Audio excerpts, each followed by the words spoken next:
Sebelum itu, ya waktu si Rahmat itu minta tolong ke saya kan tanya sama dia, nah, Mat ini gimana?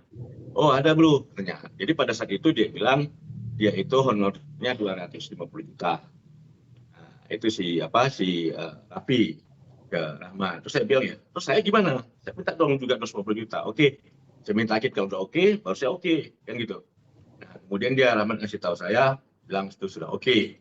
Makanya saya jalan di situ. Nah, beberapa kali itu saya ingatnya sekurang-kurangnya ada 3 kali pertemuan yang saya ini sebenarnya itu bukan ditanggap utang lah ya. Karena apa? Karena saya itu membantu itu dulu bukan karena permintaan langsung dari si Raffi ya. Pada saat itu kan kejadiannya udah berjalan. Lalu kemudian Raffi itu kan punya lawyer ya, kuasa hukum bernama Rahmat Sori Alam Siregar. Nah, Rahmat Sori Alam itu, Arahab ya? Rahmat Sori Alam Arahab, yang juga adalah petinggi Gerindra ya, bekas ketua Gerindra Sumatera Utara. Nah, dia itu kan teman sekaligus junior saya. Jadi pada saat penanganan perkara itu, nah kemudian di tengah jalan, dia minta tolong bantuan, minta saya. Dia sampaikan, bro tolonglah ini katanya kan, ini perkaranya Raffi ini kok melebar kemana-mana. Karena pada saat itu kalau tidak salah saya, itu kan ada 3 instansi yang di situ yang terlibat di situ. Jadi bukan hanya BNN saja, karena itu juga sampai kepada adanya dari Mabes Polri, Direktorat 4 kalau nggak salah dulu ya, dan kemudian juga dari Mabes TNI. Saya nggak tahu apa kaitannya itu, tetapi kemudian berkembang waktu pembicaraan kami di Bidakara itu ada pertemuan beberapa kali di Bidakara itu saya yang memfasilitasi ya pertemuan itu, dan kemudian memang di situ ada semacam untuk ya dalam tanda kutip bagaimana untuk mengamankan perkara ini kan gitu. Kenapa begitu? Karena dari konferensi persnya BNN itu kan sempat disebut 17 nama ya, bukan 17 orang, tapi tidak disebutkan namanya kan gitu. Nah, kemudian kan simpang siur yang terjadi, ada nama yang berubah, ada nama yang keluar, ada nama yang baru yang masuk ya kan. Nah, lalu kemudian bagaimana cara solusi untuk penyelesaiannya pun pada saat itu belum ditemukan. Itulah sebabnya makanya Rahmat itu minta tolong bantuan saya. Nah, saya yang memfasilitasi bertemu kita di Bidakara. Nah, sebelum itu, ya waktu si Rahmat itu minta tolong ke saya kan tanya sama dia, nah, Mat ini gimana? Oh ada bro, katanya. Jadi pada saat itu dia bilang dia itu honornya 250 juta. Nah, itu si Raffi ke Rahmat. Terus saya bilang ya, terus saya gimana? Saya minta dong juga 250 juta. Oke, saya minta kalau udah oke, baru saya oke, kan gitu. Nah, kemudian dia Rahmat ngasih tahu saya, bilang itu sudah oke. Makanya saya jalan di situ. Nah, beberapa kali itu saya ingatnya sekurang-kurangnya ada 3 kali pertemuan yang saya lakukan di Bidakara itu, dan kemudian sampai pada akhirnya solusinya adalah ini bagaimana bisa muncul di TV, tetapi dibawakan dengan cara yang sedemikian rupa sehingga ujungnya nanti jadi nggak jelas kan gitu. Nah pada saat itu kan saya nggak bisa muncul. Ya kalau kawan-kawan tahu saya siapa kan pada saat itu saya itu nggak bisa muncul, saya kan dianggap hantu dulu kan. Jadi saya tidak bisa muncul, maka kita sebutlah kita pilihlah beberapa nama, dan kemudian akhirnya kita sepakatilah udah orang yang paling enak ngomong ini yang muncul di TV kan, yang wajahnya teduh, ya familiar, dan kemudian cara ngomongnya juga enak itu kan. Makanya kita sepakati dulu ya namanya si Hotma ya, almarhum Ormas Tumpul ya. Nah begitu. Jadi saya itu hanyalah memfasilitasi agar perkara itu kemudian dapat disepakati. Itu kan pada saat itu kan yang dimunculkan adalah beberapa bahan aktif kimia yang pada saat itu belum masuk dalam lampiran peraturan undang-undang narkotika ya, dulu masih undang-undang psikotropika 2009. Oh udah undang-undang narkotika, jadi belum masuk dalam lampiran undang-undang narkotika itu. Nah kemudian ya kenapa pada saat itu juga saya kan lebih kepada aktivis ya pada saat itu ya, tapi belum, artinya bukan lawyer profesional, bukan. Nah jadi saya juga pada saat itu nanya ke si Rahmat, setelah selesai Rahmat bilang, dia bilang belum ada pembayaran. Ya sudah kayak gitu kan. Nah kemudian beberapa kali ditanya belum ada pembayaran, sampai kemudian di Medan kalau nggak salah ya, di Medan 2024 kalau nggak salah, di Medan itu bukan inisiatif saya, malah Rahmat ya. Rahmat yang ngasih tahu kepada saya, lagi makan di mana gitu itu. Dia bilang, bro, itu Raffi belum bayar juga nih, gitu kan. Lah, saya jadi ingat loh, belum bayar itu. Belum. Waduh, kalau dulu kita pikir kan dia nggak bayar sih, nggak. Ya, karena dia memang kondisinya dulu kan, apa namanya, bisa dibilang, ya belum bisa ditagih lah. Ya kan, tetapi ketika tahun 2024 kemudian si Rahmat ngomong sama saya belum dibayar, ya, saya bilang, Mat apa nggak salah, ya kan? Kalau orang punya tunggakan, kalau orang yang nggak mampu sih nggak apa-apa, mau tagih lah. Nah, mungkin Rahmat ya sungkan atau nggak enak lagi segala macam lah gitu kan. Yang jelas pada saat itu bulan berapa itu? Waktu acara PON ya? Oke, PON. September Oktober kan? Nah, September Oktober itulah. Jadi dikatakan dia belum bayar, sementara kan kondisinya ekonomi dia kan kita lihat kan sudah jauh seperti bumi dan langit kan gitu. Jadi ya memang secara legal, secara hukum kita lemah untuk menagih. Kenapa? Karena udah terlalu lama ya kan. Nah tetapi ini kan kita cuma nagih secara moral. Nah awalnya sih saya sih nggak mempersoalkan ini. Kebetulan ada kawan yang bilang, sini aku bantu, kawan saya kan. Nah kawan saya bantu, saya nggak tahu bagaimana caranya ceritanya. Tiba-tiba kok masalah ini sampai ke Dasko gitu kan, loh. Saya bilang ini kok jadi lebar kemana-mana gitu. Nah kemudian saya bilang kalau dia nggak mau bayar sih nggak apa-apa gitu kan. Yang penting jangan diingkari gitu, jangan diingkari apa namanya bantuan orang. Dihilangkan biasa. Yang diingkari lah maksudnya kan. Jadi artinya saksi hidupnya masih ada, Rahmat Sorry Alam Marhab itu masih ada. Sekarang kan dia kan ketua Gerindra itu kan, masih ada orangnya, jadi masih ada saksi hidupnya. Nah jadi ketika yang kemarin itu sudah saya bilang ya udah kalau nggak mau bayar sih nggak apa-apa. Nah cuma persoalannya adalah tagihan kami ini kemudian ditanggapi itu berlebihan. Ya berlebihannya kenapa? Karena ya mau terlepas ini apakah kebetulan atau tidak, kemudian masalah ini dirapatkan dengan Dasko dan kemudian kalau tidak salah saya dengar informasi benar apa tidak sampai ke Trenggono, ya kan gitu kan? Pada Trenggono itu kan yang mas saya lah dulu kan, bisa bilang kakak kita gitu. Nah, jadi kemudian kok sampai kemana-mana. Nah, dan kebetulan ada satu hal yang kebetulan tetapi ditanggapi dengan sangat serius, seolah-olah gitu. Yaitu ketika istri saya, Mbak Dian itu, yang nagih itu pas ada di Pondok Indah, kebetulan dia melihat ada siapa itu? Kebetulan di restoran yang sama meeting gitu. Restoran sama meeting siapa? Istrinya ya. Gigi. Nah lalu kemudian Mbak Dian langsung datang, kasih tahu, kenalkan diri dan kemudian menyampaikan. Tapi juga itu privat Pak, Mbak ini cuma cerita berdua aja soal ada tagihan ini. Oh pada saat itu saya tanya apa? Saya kan dulu belum istrinya, ya. Oh ya. Terus kemudian disuruh sampaikan sama asistennya. Ya, saya sih nggak ngikutin, tapi Mbak Dian yang laporkan ke saya, dia bilang, dihubungilah ke asistennya itu kan.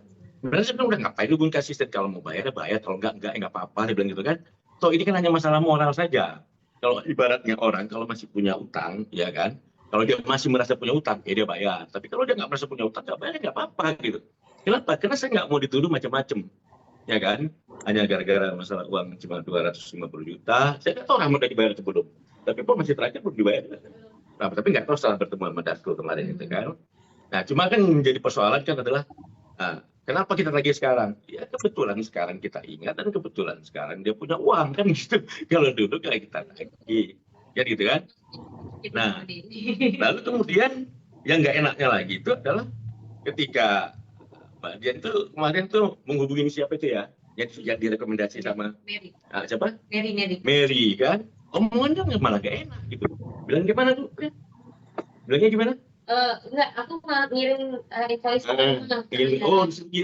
Disuruh ngirim ke rumah. Iya, disuruh sama Raffi. Disuruh sama Raffinya ngirim ke rumah. Tapi nyampe di rumah gimana? Oh, banyak yang paling datang. Siapa yang ngomong gitu? Security-nya. Oh, security-nya ngomong. Disampaikan dari Raffi. Oh, Raffi bilang banyak lawyer yang lagi begitu segala macam. Ya udah terserah aja gitu kan. Bagi kita ini kan ya silakan dia tanya ke hatinya sendiri ya kan. Pada saat itu yang bantu dia itu siapa gitu kan. Itu aja ya kan. Kenapa? Karena masalahnya yang waktu ada peristiwa 17 orang itu ya bisa dikatakan Raffi yang bisa dikatakan tidak punya apa namanya ibaratnya backing yang cukup kuat lah gitu. Yang lain kan pada hilang-hilang namanya kan begitu kan. Jadi kalau memang dia masih mikir itu, mungkin juga dia udah lupa karena udah 2013 kan. 2013 saya itu masuknya itu di Februari atau di apa gitu. Tapi pokoknya sudah berjalan lah gitu. Ya saya lupa itu kalau nggak salah itu ya itu nggak ada. Jadi kami itu teringat kembali itu pada saat acara PON di Medan ketika si Rahmat lawyer yang dulu ditunjuk sama siapa kemudian Rahmat bawa saya untuk masuk ke tim itu Rahmat tuh memberitahu gitu kita nggak tahu ceritanya dari kemana tiba-tiba muncul itu ya apa ceritanya kok tiba-tiba Rahmat bilang Raffi belum bayar sekarang di foto sama Gigi nah terus dia bilang tagihan kau belum dibayar nih Jadi cerita bahwasanya Mbak Dian ini lagi ada foto bersama Gigi sama si Pak Rahmat. Nah Pak Rahmat ngetuk, ini tagihan yang dulu belum dibayar ini katanya. Jadi ingatnya begitu. Kami tidak ada tidak ada usaha keras, tidak ada. Hanya karena ya udah kita tagih saja deh, kan gitu kan? Nah kita tagih aja kenapa? Kan kebetulan dia sudah tajir. Kalau memang nanti dia merasa punya utang dia bayar. Kalau enggak ya nggak apa-apa. Nah cuma kita nggak tahan itu adalah rupanya responnya itu terlalu paranoid, terlalu berlebihan gitu. Sampai ada rapat sama Dasko, sampai saya ditelepon juga sama beberapa senior aktivis lah kan gitu kan. Sampai orang datang kemari, loh saya bilang ini kok kayak gini, kok lucu saya bilang gitu kan. Nggak usah begini dong, kalau nggak bayar nggak apa-apa saya bilang. No problem kok, kan gitu saya bilang gitu kan. Tapi kok jadi responnya itu terlalu berlebihan gitu. Dan kemudian malah keluar kalimat-kalimat yang tidak enak gitu ya. Terus terang ini ya demi Allah ini namanya istri saya itu di Pondok Indah itu nggak sengaja ketemu sama Mbak Gigi, bukan mau dalam rangka lagi itu, bener-bener nggak sengaja. Kebetulan dia lagi makan sama kliennya, meeting, ya kan. Kemudian dilihat dengan Mbak Gigi, lalu dia tanya ke situ, dan kemudian tiba-tiba peristiwa itu meledak terus gitu, seolah-olah diikutin terus segala macam gitu. Jadi saya menjadi tanda tanya kenapa begini responnya gitu kan gitu. Kalau memang dia nggak ada juga nggak apa-apa bagi kita ya kan gitu kan. Pokoknya secara moral dia merasa nggak dibantu sama kita, itu aja persoalannya itu. Saya bilang tadi waktu di Bidakara itu ini bagaimana caranya untuk biar bisa keluar ya dari masalah ini. Kita sepakatilah ke Hotma gitu pada saat itu. Nah habis itu saya udah nggak ikut lagi, jadi saya sampai di ujung itu aja. Jadi waktu ada pertemuan dulu, kalau nggak salah saya nih ya, dulu itu ada BNN, ada Mabes TNI, dan ada Direktorat 4 ya, Bareskrim ya kalau nggak salah pada saat itu. Dulu masih Bang Arman Depari atau siapa saya lupa gitu. Intinya adalah saya itu cuma memberikan diminta bantuan oleh Rahmat untuk berbicara, menegosiasi dengan instansi ini kan begitu. Tapi saya selanjutnya nggak ngikuti karena memang pada saat itu saya kan memang nggak bisa muncul ke depan ke ini. Saya kan masih jadi hantu dulu kan. Saya tapi saya memang powerful pada saat itu kan. Artinya saya bisa telepon menteri, saya telepon siapa saja pun saya bisa pada saat itu kan. Kenapa? Karena memang jabatan saya. Nah tapi saya tidak ada urus itu sama sekali nggak ada urus itu lagi. Jadi setelah selesai dipegang Hotma, udah sama saya itu nggak ada urus. Cuma waktu ditanya sama si Rahmat, kata Rahmat belum ada bayar, ya udah kan. Habis itu saya udah lupa gitu. Sampai pada tahun 2024 gitu, waktu di Medan itu, dibilang belum bayar juga bro, dia bilang sebelum bayar kan gitu kan. Jadi ya ya kurius aja, bro gugat saja, saya bilang bagaimana saya mau menggugat dia? Pertama, ini kan sudah lama. Oke. Ya kan? Itu yang sudah lama. Artinya tagihan itu kan harus cepat lah kita. Kalau tagihan itu memang tidak ada daluarsa, tapi secara etis ya. Kalau ada tagihan kita biarkan lama itu artinya kan kita sudah anggap sebenarnya close file lah gitu ya. Tetapi karena memang ada kondisi yang luar biasa, yaitu apa? Keadaan dia kan. Kalau dia misalnya biasa-biasa aja nggak apa-apa, tapi ternyata dia kok nomornya masa dia nggak mau bayar utangnya sih gitu kan? Itu saja artinya. Tapi kalau dia nggak bayar nggak apa-apa, bagi kami nggak apa-apa. Yang penting tolong jangan lebay lah tanggapannya gitu. Jangan sampai ngomong kemana-mana segala macam. Itu kan jadi saya jadi pikir lah, ini kok begini, kok gitu responnya. Padahal dia bilang, udahlah bang, udah lama itu bang, saya udah lupa. Misalnya, sudah selesai gitu. Tapi kan ada itikat baik yang ngomong. Persoalannya kan saya mau tanya sama Rahmat, udah dibayar belum? Kan gitu kan. Yang 250 sama saya belum ya. Kalau 22 belum kan 500 juta kan pindah sama dia dengan uang 1.000 miliar ya. 1 triliun lebih kan gitu. Itu logika kita. Tetapi secara hukum saya pikir udah nggak ada masalah. Secara hati pun saya ikhlaskan aja gitu kan. Nah, jadi kata kawan saya bilang, ya lu mengikhlaskan sama orang kaya. Ya nggak apa-apa, saya bilang. Kadang-kadang kita harus menyumbang kepada orang kaya. Gitu kan. Itu aja. Yang penting jangan saya cuma berharap jangan sikapi berlebihan oleh dia. Gitu. Dengan bawa sampai ke dasar. Cuma tagihan saja kan. Kalau dia bilang nggak mau bayar karena ini udah lama, oke sudah cukup. Tapi kalau bilang nggak ada, kejadian itu ada. Itu intinya, ya kan? Nah, itu dia. Itu aja masalahnya. Bang, izin aku ada yang mau tanya. Saya dulu sangat terkenal. Saya dulu macan 2000, ya kan? Sangat terkenal dulu kan. Saya udah masukin penjara orang 42 orang, ya kan? Betul kan? Saya dekat sama penguasa dulu kan, saya dulu sangat dekat sama semua kekuasaan, saya luar biasa dulu. Ya sekarang ya tidak, saya nggak mau pansus. Kalau mau pansus, perkara saya banyak sekali melibatkan selebritis, tapi satu pun tidak ada saya mediakan. Bahkan sekarang ada perkara saya besar sekali yang saya tidak juga mediakan. Jadi bilang pansus ya jadi lucu, karena saya takut wartawan biasanya. Ini pun juga karena dibilang Mbak Dian, ini harus diomongin, kalau nggak nanti takutnya berlebar kemana-mana. Oke, saya bilang sebagai apa tadi closing statement kan, itu aja. Jadi nggak ada, karena kekhawatiran itu nggak ada. Duluan saya terkenal pada Raffi lah, ya kan? Duluan saya terkenal pada Raffi, saya tangkap zaman Pak Harto berapa kali, ya kan gitu kan? Kalau masuk dulu di TV saya bertiap hari masuk gitu. Sekarang aja saya nggak mau. Gitu. Tagihannya, tapi jangan dibilang saya tidak ada kontribusi terhadap apanya dia, bebasnya dia. Itu aja.